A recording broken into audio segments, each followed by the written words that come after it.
Whew. All right, ladies and gentlemen, distinguished ambassadors, defense attachés, soldiers, airmen, and of course, the Marines. We got Marines everywhere over there. Okay, I was hoping they were all sitting there, but I guess they're everywhere. I have to say this before we start. In my house, if I use sarcasm, I have to announce it ahead of time because some people at my house don't understand sarcasm and think I'm speaking literally, which could be a big disaster. So, full disclosure, there will be a little sarcasm in the speech tonight. Growing up as a little boy, every time I turned on the TV, there was a commercial that always caught my attention. You know, those military recruiting commercials. The one that really stuck out to me the most was the one at the end where it said, "The few, the proud, the Marines." And tonight, we have a few, but very, very proud Marines with us. And they are loving the attention that they are getting, and they cannot get enough of it. So, one more time, a big round of applause with a lot of whoops and hollers in there.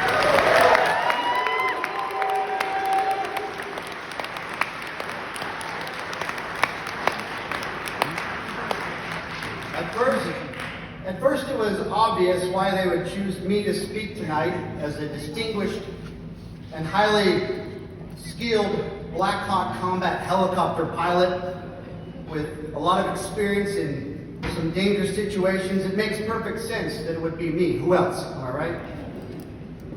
I must say, as an American Army officer, I am honored to stand and address you this evening at the Marine Corps Ball, at the legendary Marine Corps Ball. But let's be honest, you're probably asking, for real, why is an Army officer speaking at a Marine Corps celebration? I know I've asked myself that a few times. Well, the answer is simple. And it's not because I can fly a Black Hawk helicopter in combat with like 11 machine guns mounted on it, upside down through a sandstorm. That's not the answer. It's a good answer, but it's not the answer. The real answer is, actually, I'm going to leave that until the very end. I'm going to leave you hanging. That'll be the big reveal at the end. Let's get to the good stuff. So, the United States Marine Corps was founded on November 10th, 1775. That is really old. How do we have some people out in the audience today? My mom said never to ask questions like this, but she also said she never made me buckle my seatbelt, so whatever. How old do we have some people out here? 60? 70? Some hands? Anybody that old? You know what? We're just going to pick on Bill. Bill Leaf from the OSCE. How old are you, Bill? 63, baby. Oh, 63. That's I thought you were a little older than that. What is this, moisturizer? All right. Well, Bill, you're really not that old, and compared to the Marine Corps, you're a little baby. Little baby Bill, everybody. As cute as a button. So the United States Marine Corps in a few hours will turn 249 years old. It's quite a legacy. The United States Marine Corps legacy resonates beyond the halls of military installations and battlefields. It is a legacy forged in blood, sweat, and sacrifice, and it has become a standard of professionalism and intensity for those of us in the armed forces. 249 years is a long history, and their history is one of resilience. From the battlefields of World War I to the sands of Iwo Jima to the deserts of Iraq and Afghanistan, the Marines have shown the world what it means to overcome adversity, to fight with unparalleled courage, and to serve with honor.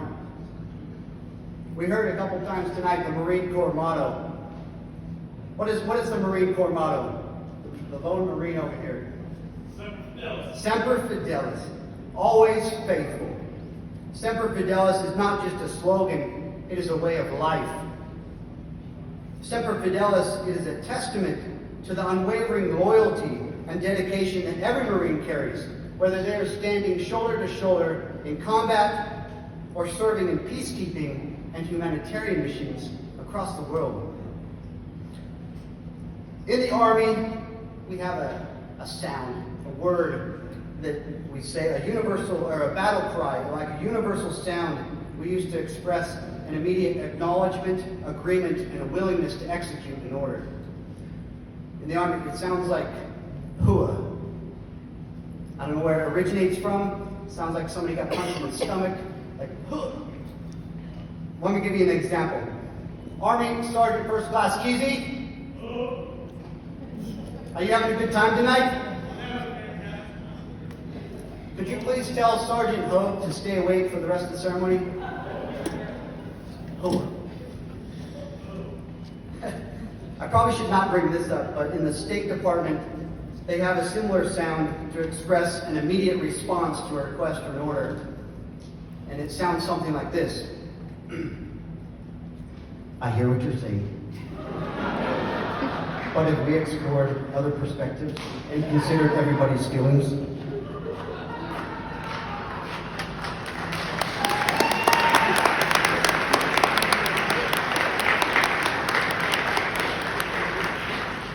I had to throw that one out there. Who knows the Marine Corps battle cry? Maybe the Marine again. What's this? Oh, there we go. It makes you feel it there inside. Hoorah! Sends shivers down your spine, doesn't it? Hoorah embodies the spirit and unyielding drive to accomplish the mission, no matter the odds, no matter the gratitude. Selfless service, hard work, unrelenting bravery, running towards danger, and sometimes all without a thank you. But that's okay because you're a Marine. So the reason an Army officer is standing before you today, here's a big reveal. The reason an Army officer is speaking at the Marine Corps ball is because secretly, this Army officer wishes he were more like a Marine. He wishes he could do more push-ups like the Marines. And I want to believe, I think deep down inside that all of us here would like to be a little more like the Marines. We all wish we had that unyielding drive to be better and to be stronger. And of course, to do a lot more push-ups. You know, I want to try something before I end here.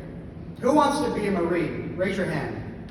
Who wants to be more like a Marine? Don't be shy, I'm not a recruiter. All right, just raise your hand. Who wishes they could do a lot more push-ups? Your baby. There it is. Get some more hands up there. Who wants to be the best self they could possibly be? Raise your hand. Hoorah. This is day one of training. Let's start with an hoorah. Everyone except the Marines. On the count of 3, I want to hear an hoorah. 1, 2, 3. Hoorah! That was nice. That was nice. Really pleasant, everyone. Let's do it one more time. This time we need to really feel it. It needs to come deep down inside. And we'll include the Marines this time. On the count of 3, an hoorah. 1, 2, 3. Hoorah!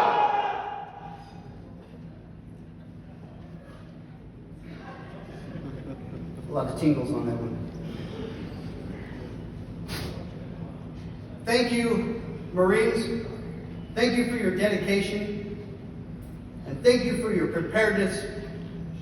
And thank you for your willingness to die for us. To the United States Marine Corps, happy birthday, Marines.